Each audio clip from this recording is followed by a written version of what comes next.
It is impossible and relatively pointless to speculate whether one specific moment or another caused the decline of classical civilization.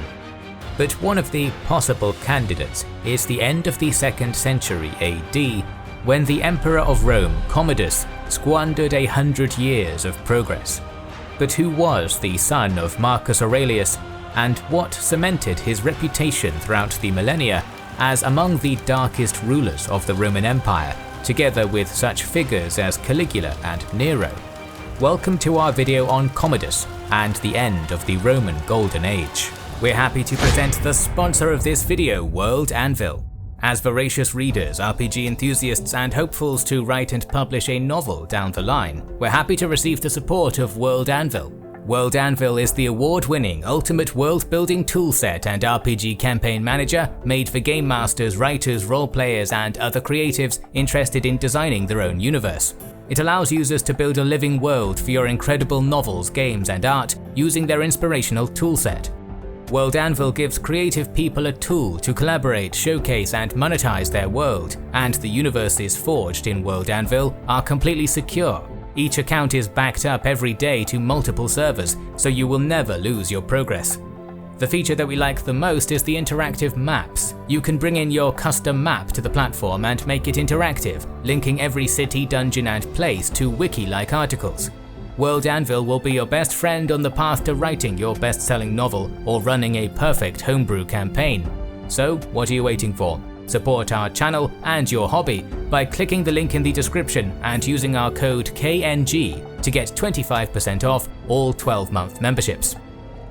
Following the death of Emperor Marcus Aurelius in March of 180, his son Commodus inherited the throne at the age of 18.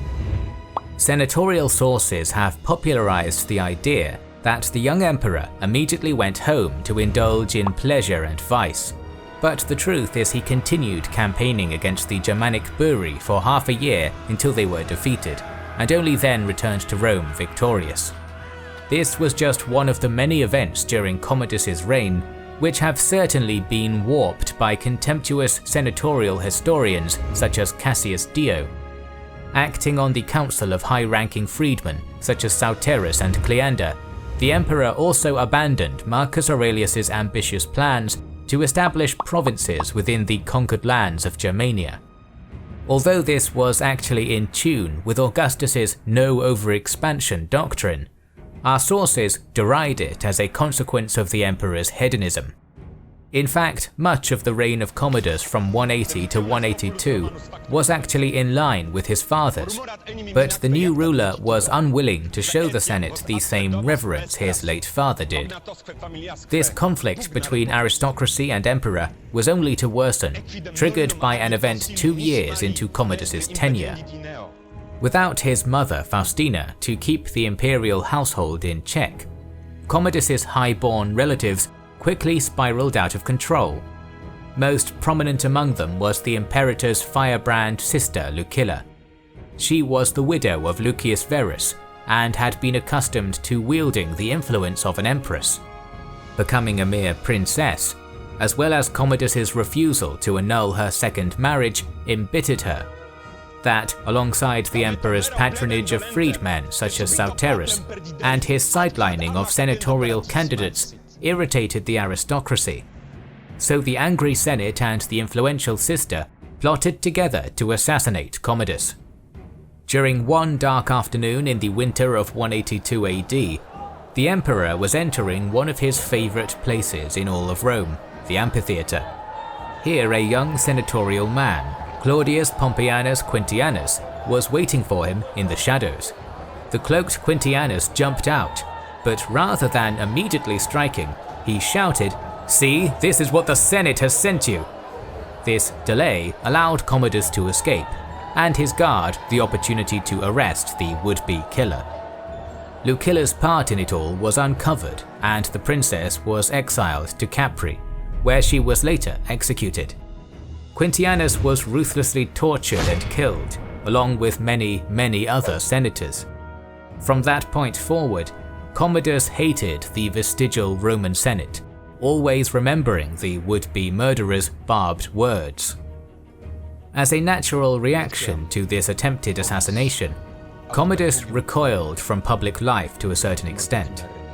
Although the emperor still ruled Rome's empire in a very real way, he delegated more and more control of government to a trusted, talented and ruthless praetorian prefect, Tigidius Perennis, who became Commodus's second right-hand man. Although this isn't explicitly stated in our sources, it might be speculated that the young emperor used his newfound free time to further indulge in a practice for which he would become infamous: gladiatorial combat. While Perennis saw to the more tedious administrative work, Commodus spent a portion of his time fighting as a secutor. This was not to last. A highly competent figure, Perennis was cursed with bad luck and jealous rivals. Largely unrelated to his own actions, revolts erupted in Britain, Germania, Gaul and Spain, none of which Perennis was able to swiftly defeat, and this began to turn the emperor against his prefect. Among his enemies was the most famous figure in Commodus's reign, the freedman Cleander. Not only did he desire the prefect's status as the emperor's right hand, but he also hated Perennis personally, taking glee in spreading vicious rumors to undermine him. On one strange occasion during a festival, Commodus was approached by a courtier who told the emperor that Perennis was planning to kill him. This warning may have been orchestrated by Cleander himself. Embattled by constant failure, the emperor finally lost trust in Perennis. After supposed evidence emerged that the prefect was plotting revolt, he and his sons were summarily executed, and Cleander replaced Perennis as Commodus's right hand in 185. The emperor and his new favourite were immediately desperate for funds with which to fuel the state apparatus, pay the military, and embark on public works projects. They attempted to squeeze revenues from whatever source they could, and the hostile sources we have access to again portray this as corruption, but that is almost definitely a perspective gleaned from resentment. They detail how a degenerate Commodus and his shadow behind the throne, Cleander, squandered the empire's once plentiful treasury on trivialities such as banquets, games and races. Whether or not the emperor did do this, it is worth keeping in mind that bread and circuses was the norm since Augustus, and patronizing entertainment was a mark of a shrewd emperor in tune with the desires of his people. Works completed during the reign of Commodus also served to disprove the accusation that the treasury was squandered on uselessness. Included among these constructions were the great baths of Commodus, a lavish temple to Marcus Aurelius and Faustina, as well as the Lamian Gardens. Also despised by the aristocracy were the methods by which the emperor was extracting the money from them. Charges of treason against wealthy individuals resulted in the treasury assimilating the estates of the convicted senators. It is often assumed that such crimes were invented, but we can't be sure of that. Cleander also sold positions, promotions, minor governorships and commands, enrollments and more. In our age, this kind of cronyism is rightfully decried as unacceptable, but ancient Rome was a world utterly removed from our own. The Roman patron, in this case the imperial throne, would grant beneficia to its clients by bestowing lucrative positions and ranks, who would repay the favour with generous monetary compensation down the line. A bought position and incompetence were not always mutually exclusive in the Roman Empire. Otherwise, these stations would almost definitely have been granted based on senatorial and aristocratic patronages. Most of the actions taken by Cleander and Commodus to raise funds were normal practices, twisted and warped by hostile historians into almost demonic acts. Nevertheless, Cleander's reign as de facto Grand Vizier of the Roman Empire had run its course. At some point in 189 or 190, a food shortage driven by problems with transportation from Africa was purposefully exacerbated by an administrator who wanted to topple the freedman. It worked like a charm. Soon a violent mob descended on the emperor's palace, forcing Commodus to execute his favourite. Shaken by this, Commodus changed how he was running the empire.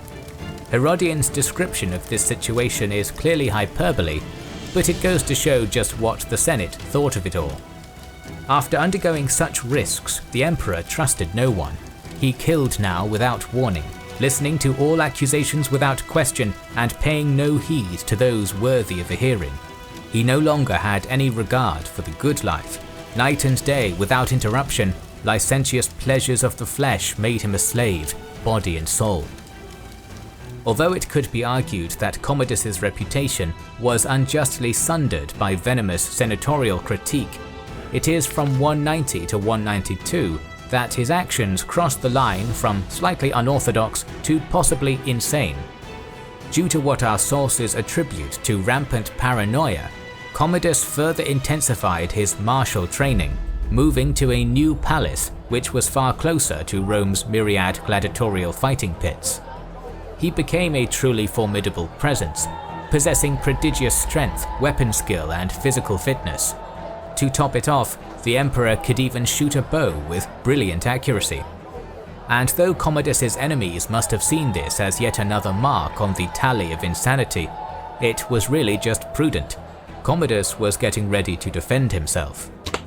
A subtle change in Roman currency between 186 and 191 also gives us evidence of yet another of the emperor's unorthodox post-Cleander quirks.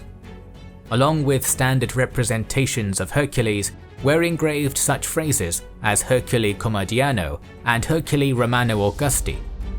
A medallion from around 190 also shows the crowned sun god Sol with a beard much like the one Commodus had. The emperor was no longer to be made a god in death, he was a god in life as well. During this period, the freshly rebranded God Emperor completely removed the distrusted senators and aristocrats from Rome's power structure, relying almost completely on members of his imperial household, freedmen, servants, bureaucrats, and administrators. He finally unmoored his rule from the Senate's traditional consent, instead relying on the military and the people. The emperor forced the Senate to vote his reign to be dubbed as the Golden Age in official records.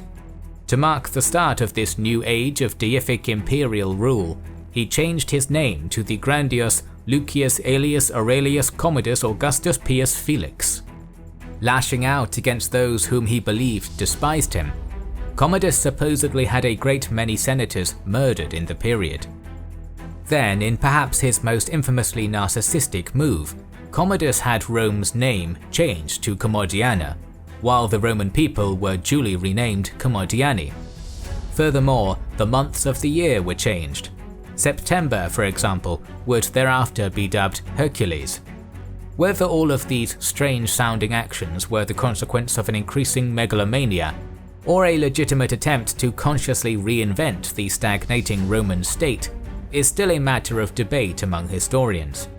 In any case, this utterly infuriated the emperor's enemies. The crescendo of Commodus's reign came during the Ludi Plebeii, or plebeian games, of 192. Word of the upcoming spectacle was spread throughout the empire by heralds, and Romans flocked to the splendor of their imperial capital in order to attend the festivities, which included gladiatorial combats and chariot races. To begin the games, Rome's divine emperor appeared in the garb of Hercules Venator, the hunter. Moving throughout the arena with considerable skill, Commodus used both spear and bow to kill an elephant and tiger, followed by deer and gazelles, supposedly requiring only a single shot or strike each. After a short intermission and a drink of wine, Commodus clad himself in secutor gear and fought continuous bouts against various enemies, all of which he supposedly triumphed in. It may not be a surprise to hear that, once again, our sources accuse the emperor of having his victories guaranteed in advance. However, everything that can be squeezed from our sources about Commodus as a whole indicates that he enjoyed a challenge and was also an experienced, competent fighter. Despite that, Rome's nobles disapproved of this imperial participation. Each time the emperor vanquished a foe, he would publicly embrace both Eclectus, his new chamberlain, and Latus, the Praetorian prefect, his two most favoured subordinates, as the crowd cheered in high spirits. Nevertheless, in ancient Rome, this gesture would have been seen as a great honour, especially when bestowed by a man viewed as something only slightly removed from the status of a god. In contrast, the assembled senators were coerced into uniformly chanting their support. "You are Lord and you are first, of all men most fortunate. A victor you are, everlasting Amazonian, you are a victor." Commodus's message was blindingly clear.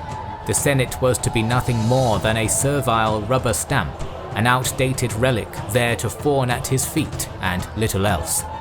He and his circle would rule the state. Cassius Dio describes a moment during the games where the emperor beheaded an ostrich, took a hold of its head, and ascended to where the senators were assembled. Holding the head in his left hand and in his right hand raising aloft his bloody sword, and though he spoke not a word, yet he wagged his head with a grin, indicating that he would treat us in the same way. It seemed that Commodus was in full control. However, a toxic combination of his eccentricity and pure bad luck posed a threat. For starters, Latus had become more and more irritated with the emperor's increasing independence and refusal to heed his advice. Desiring the enthronement of an easily led puppet whom he could rule on behalf of, Latus began to plot and scheme against Commodus. The trusted chamberlain Eclectus also had good reason to get in on the act. For some time prior to this point, he had been engaged in a covert and salacious affair with Marcia, a woman whom, despite performing only a peripheral role in our story, was loved almost without reservation by Commodus. She was his influential mistress, but would have been his wife and empress had her status in society been higher, which made her resentful. These three conspirators then involved another lowborn, a shrewd politician, Pertinax, who occupied the position of urban prefect. It is highly likely that when the plotters offered Pertinax the throne without having to shed blood himself, he accepted gladly, despite being the man tasked by Marcus Aurelius with the protection of his son. The day of execution would be December 31st, 192. As the final day of Rome's Saturnalia celebration, it was a well-chosen occasion indeed. It meant that every palace guard would be drinking or indulging in other distractions. Moreover, almost all senators who remained at Commodus's side would be preparing for the New Year's changeover of magistracies. That evening, during dinner, Marcia covertly spiced the emperor's food with a vicious poison.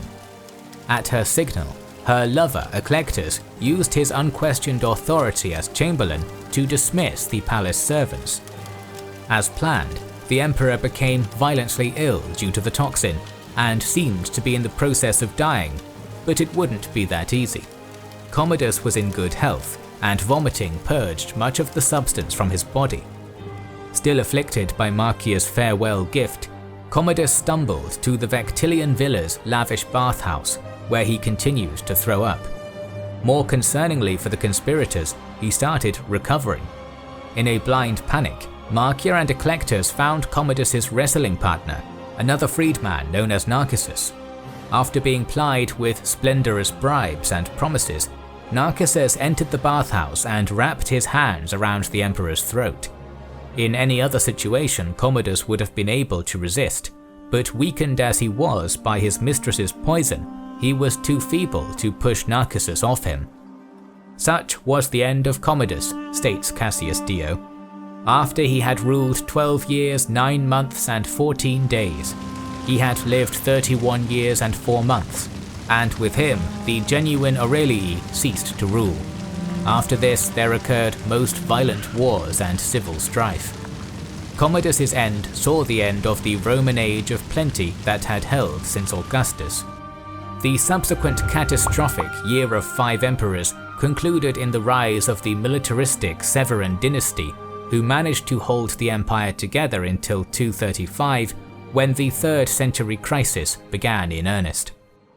We will talk more about Roman history in our future videos, so make sure you are subscribed and have pressed the bell button. Please consider liking, commenting and sharing, it helps immensely. Our videos would be impossible without our kind patrons and YouTube channel members, whose ranks you can join via the links in the description to know our schedule, get early access to our videos, access our Discord, and much more. This is the Kings and Generals channel, and we will catch you on the next one.